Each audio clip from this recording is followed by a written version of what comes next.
Good morning from the proving grounds. Getting ready to light up the prescribed fire. Of course, we got the tracker all loaded down. Got our backpack blowers, some great rakes, and of course a drip torch. So we're ready. We've done a great job preparing this fire line. One of our fire lines is an interior road here. And then we're actually gonna be burning this little holler right here. So the road kind of goes this way and back this way. That's our fire break. If you can use interior 2-tracks or roads as fire breaks, that's a great starter. But then when we cross this holler, there's no road. So Tim and the guys a few weeks ago went through, used the backpack blowers. Those steel blowers are awesome, put out a lot of air. You push a lot of leaves and even small sticks out of the way quickly. They started here on one end, dropped down, blew us a nice line that's 4 or 5 feet wide where there's no fuel. Jump across that line and we're ready to go. We've been waiting on good conditions, and that's today. Humidity's probably gonna dip down close to 30%. And we're gonna grab this gear. This is the high point right here. We're gonna start lighting, letting it back down. Still a little wet this morning, but that humidity is dropping so low. When it goes, it's gonna go. So we're trying to get some black before that humidity really dips and things start burning really good. So we're working our black line first thing.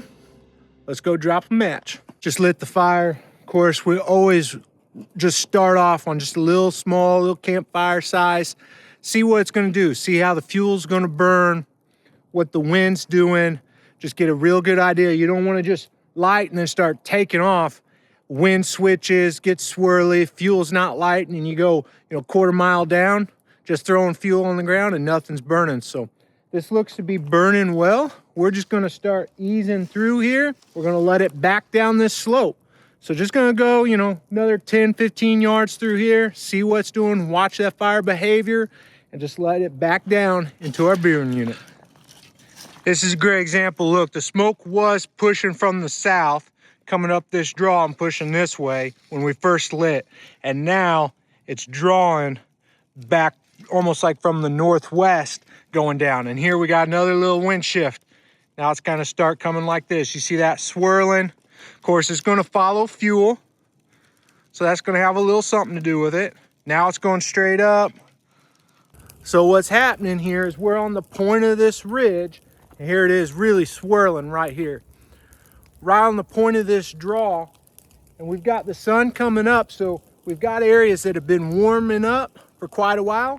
And further down, we're gonna have areas that were still shaded. So there's a lot of air movement here. So this is a little technical, and you wanna watch it, because what'll happen is where it's dry or where that wind's pushing with those thermals pushing up, that fire can change quite a bit. So we need to go slow and just watch it. Otherwise, that fire can get real aggressive, swing around, maybe get too hot on some trees we're wanting to protect. That's why it's really important just to, when you're starting off here, just go nice and slow, see what it's doing, and you're always watching your backfire. You're always watching where you've been, seeing what it's doing.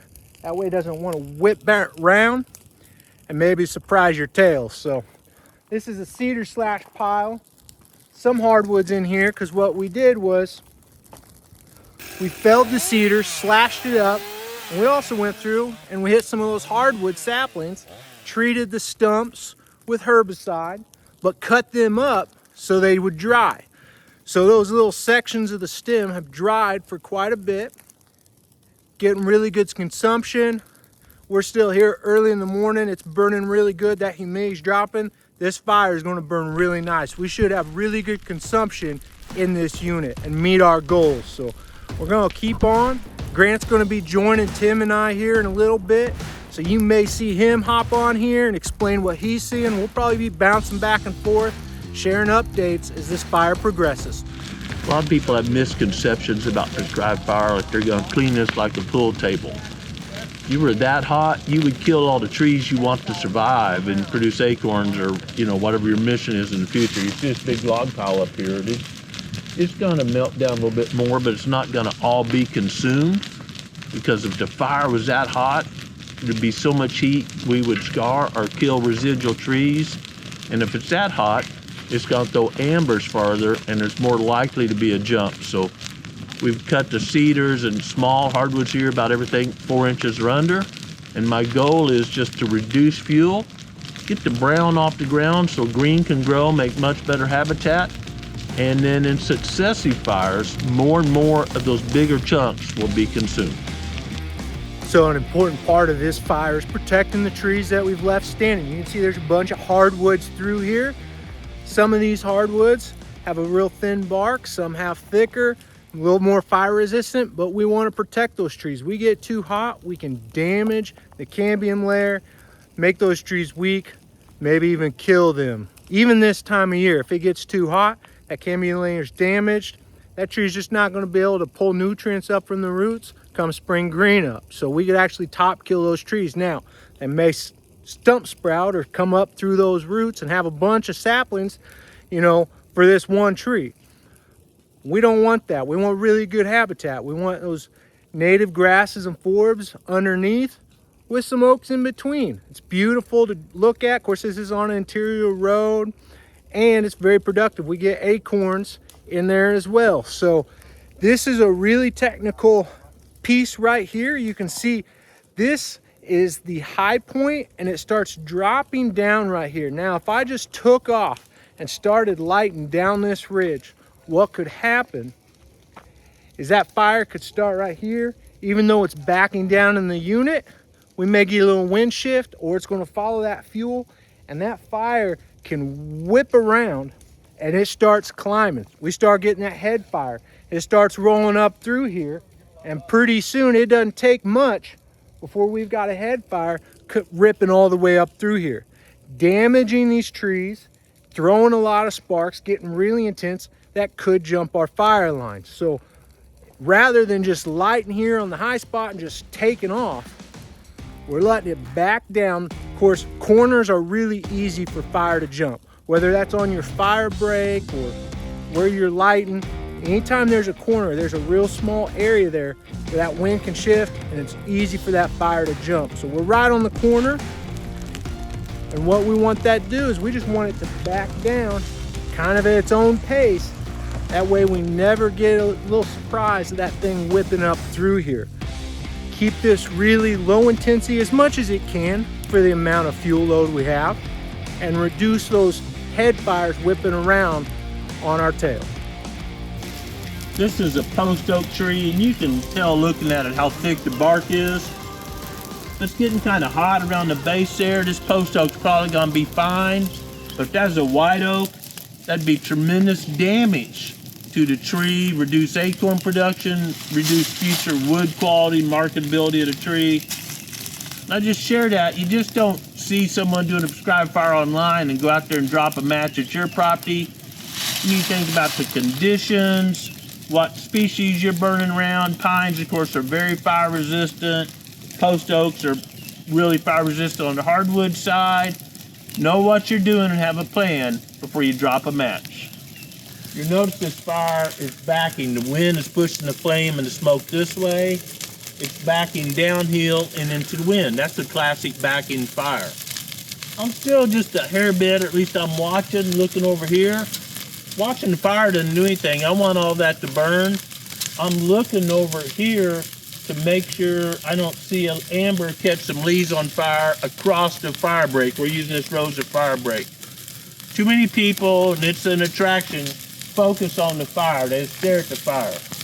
You need to be looking, if you're on the line, across the line, so if an amber lands over there and starts fire, you can stomp it out about the size of my hat. You're not chasing a couple acres because you weren't paying attention. Backing fires are absolutely the safest fire using these hardwoods, lower intensity, and they do a little bit better job of consuming. If a 10-foot head fire, we start at the valley, come up this way, it's moving so fast, shows good a consumption. See how long that's staying in one spot? Even though it's lower intensity, you tend to get a little bit better consumption of the slash, allowing that sun to get to the ground and work its magic. You notice there's a dead limb in this big oak over that heavy fuel. And if the heat was really rising straight up, well, that dead limb could ignite just from the heat or a spark hitting it. So I'm camping here watching that a little bit, because if that catches on fire, you can tell the smoke's not quite to it yet. and it gets going, it's real easy to launch a spark across the line from 15 or 20 feet tall versus on the ground. So we cut a lot of those down, may have missed that one. Certainly pulled the fuel back. There's not much fuel right below it, and now the wind is pushing it that way. There's embers are not hitting that dead wood. But don't just focus on the ground. Look up. Dead snags can catch on fire and fall across the road, fall across the fire break, start a fire on the other side. Dead limbs way up in the air. Critical where we've had the emerald ash borer and other blights come through and kill a bunch of trees that ran up through the timber. Those babies can catch on fire, get up there 20, 30, 40 feet high in a day or two, and throw a spark a long ways. This is really important from a prescribed fire safety and a hunting success point of view. Today the wind is forecast, I just checked on my phone, calm, turning west. This way's west, this way's east. It's clearly coming quote unquote east, but that's because there's a big holler right here, and heat is rising, the sun's up, temperature's increasing by the hour, and the fire is adding to that heat. So it's going, the thermals are overruling the forecast. And that will happen in steep topography. Again, from a prescribed fire safety point of view and a hunting point of view, you need to understand thermals. Hot air rises, cold air sinks. The sun's up, the leaves are off, that valley's getting warmer. That hot air is rising up the valley, pushing it this way, even though the weatherman says it's gonna go straight up or go that way.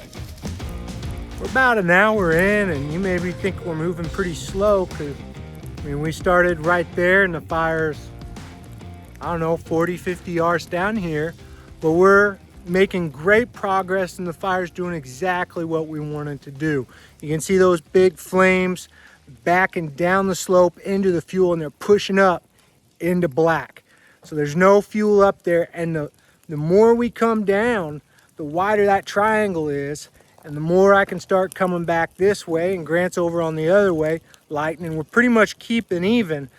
That way everything just backs and meets in the middle until at some point we're gonna have a nice big black line all the way across here, and we can probably move a little faster, you know, just lighting and still letting it, you know, do a back burn, but we're going forward on our lighting a bit more, because we don't have to worry about so much back behind us, because we know we got a big black area.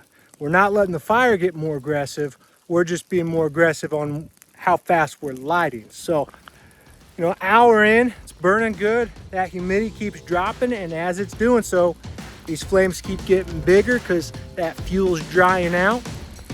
This burn's going really well, but we got a lot of acres yet to do, so we're gonna keep on going. Hopefully the wind and the conditions stay like this, and we have a smooth burn today. Radio communication is critical on a prescribed fire of any size. You can't yell across, especially a pretty good fire, more than an acre or two. Here a little brush pile, but it's going straight up. We're all good. We've got our phones with us, of course, but you don't have time to get out and text or do a group text to everyone on the fire, where you can hit that button right here. These are called a radio vest. They're not very expensive, lots of makes and models. Got a pocket in here for a map. We all know the proving grounds really well, but if you're on a strange fire, map, or in my case, a snack, don't sugar up out here, folks. Man, you drink a bunch of Gatorade, eat a bunch of Snickers bars, you're gonna feel good and then tank some minutes later when that blood sugar drops like a rock. Eat protein, something like that, peanut butter crackers, not as much sugar. Don't sugar up on a prescribed fire, and have good communication. If you have a little flare up like that, throw some embers. You gotta watch across your line, make sure nothing, especially on these low humidity days, make sure nothing jumps across, gets a little hot spot. When you're here in the fire, stay out of the smoke. Here I am on the end. I'm sitting here watching, but I'm not watching the fire really. I'm watching more over here, making sure we don't have any jumps. Couple of tools you always want on a fire is good mobility. Our land's rough. We need something that can get us anywhere. We've been using these tractors for a while. They're great. We can get a bunch of fire tools, extra fuel. I got my backpack blower in here in case it's a jump. I don't have to wait for people to get to me. I can rock that baby out and get it started and get a line going. Don't overlook water. I mean, you're on a fire and you're moving, you're respirating. you're gonna get dehydrated, and you're no good to the rest of the crew if you get weak or all the way dehydrated. Keep nibbling on water, keep ingesting water all the way through the fire. Not being crude, but if your urine is not clear, you are not hydrated enough to be out here working. Sawbriar, catbriar, smilax be more of a scientific name. It can be really good deer food, but it can get too mature until the tips of all this stuff has been browsed off everywhere. A lot of this is dead. But we stick a fire through here, the living stuff is going to be much slower, not cut your legs up when you're walking through. It's going to be much shorter and more pliable, more palatable, not going to cut your leg off when you're walking through, and refresh it, provide a lot more food for deer. That's one thing fire does. This is a woody perennial, this vine, but by golly, getting that baby set back down to ground zero, it'll come up really lush, and a lot of people eat that brand new growth just like they eat asparagus. It cooks about the same. This is buckthorn. It's a native plant, and doggone it, it's a native plant that can spread like crazy. It makes a pile of seed. Birds do eat, consume that seed, and they nest like under this big old cedar here, and you can just see a circle of it. Dozens of them around through here where they defecated it out. It will choke out other way more valuable species. These little ones like this. This is probably actually a stump sprout, several coming out at one place from where we cut it. Now, fire's gonna get these little ones, but there's a ton of seed. That's why you gotta keep burning when you first start recovering or restoring habitat like we're doing here, maybe every year or two, and then you get on that 3 or 4 year rotation once you've set these back. Research is clear, the more frequent the interval of fire, the more you can control unwanted small hardwood seedlings and saplings. We've been burning for about 2 hours or so and maybe covered an acre or so. We're blacking out. This black area becomes a much larger fire line, and in this case just a road.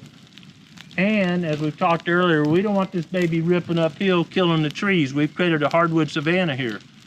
You get a contractor, you know, you're burning 10, 20, 30 acres in hardwood, especially with some steepness to it, and they think they can be done in a couple hours. You got the wrong contractor. You're gonna have a lot of dead trees after that fire.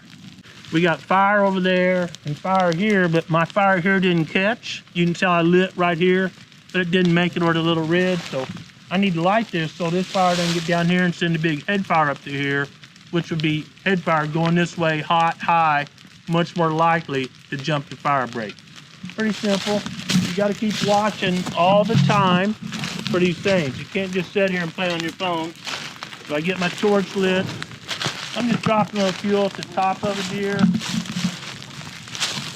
And I see a bunch of saplings. I can give that a little bit extra. Doubt it does it good. And I'm just tying this together.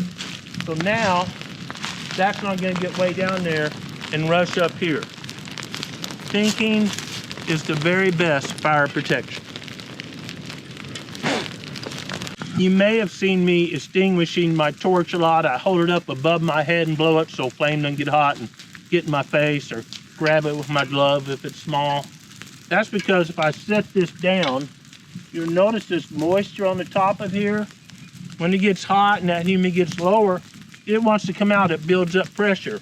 And I don't want a spark jumping over here when I'm over here pulling a log out of the way or something. That would be a wildfire. This is a prescribed fire. We have a prescription for this unit. We're not planning on burning this today. That's a wildfire. And you want to avoid wildfires at all costs. Keep that torch out unless you're using it. So I've traded the torch for a steel backpack blower. You can see the end of the smoke right there. That's where Grant's at. He had kind of a little flame up. He actually kind of crowned the top of a big cedar and up into an oak. It's kind of a dangerous spot. I wouldn't say dangerous, but you know, a spot we need to keep eyes on. And so as Grant's kind of hanging there, instead of running down and sitting there with Grant, I've come up on top of the mountain here, up above it. So if we do have a little spot over, I can fire up this steel backpack blower and I just blow us a line up through the leaves here. And I may even do a little backfire as the fire's coming up the hill, light so it meets out there in the middle. So rather than just go barreling in, unless we actually have a spot and we need to figure something out fast, it's better for me to post up, give us a little buffer. I'm watching for hot spots, little spot overs up on top of this ridge, and Grant's doing his thing. So just something good to keep in mind. If you got a little spot that maybe is a little concern as you're going, hit that radio, let everyone else on the fire know, and maybe if you need an extra body, better play it safe. Send them up to a spot where they can cover a lot of ground and be in front of that fire. You can't play catch up on these things. You gotta be in front of it, you gotta flank it. So that's what I'm doing, posting up right here. Haven't heard anything from Grant, so all is well. And hopefully that fire kind of dies down and Grant can keep on lighting. Oh, 3.5 hours in, fire's backing real nice. There's the road. This is the far end here. Right at the bottom of this valley is where our line is, where we run out of fuel. And you can tell we're just taking our time. I mean, we're 3.5 hours in, and from the road, there's the last little bit I lit probably an hour and a half ago. It's 60, 70 yards down there, moving nice, getting good consumption. Looks really good. You see that big plume? That's Grant. So, I'm over on this side, Grant's over there. We're watching each other smoke, kind of staying even with each other so we don't get ahead. And it's going really good. Can't wait to see what this looks like here in a few hours.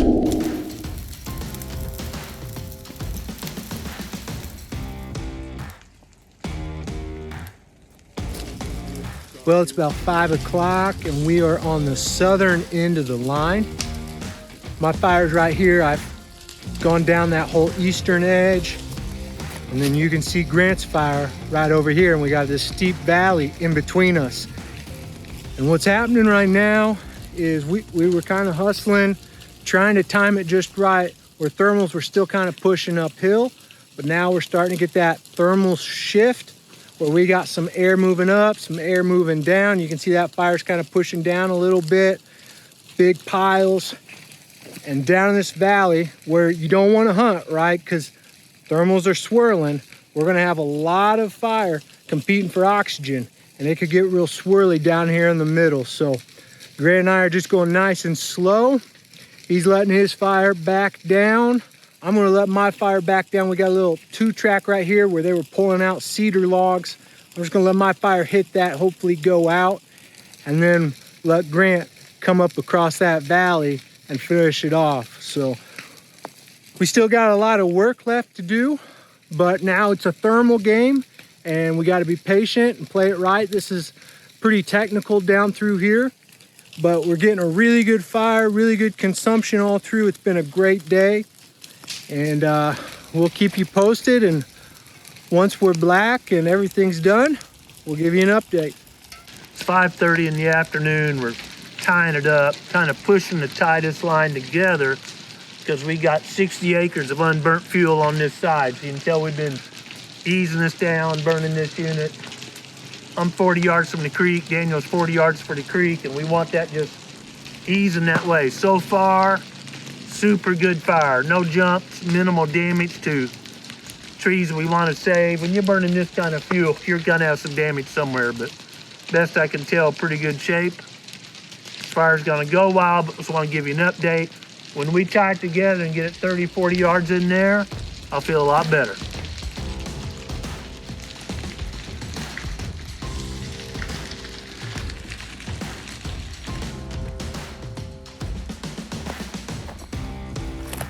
You can see it's backing nicely.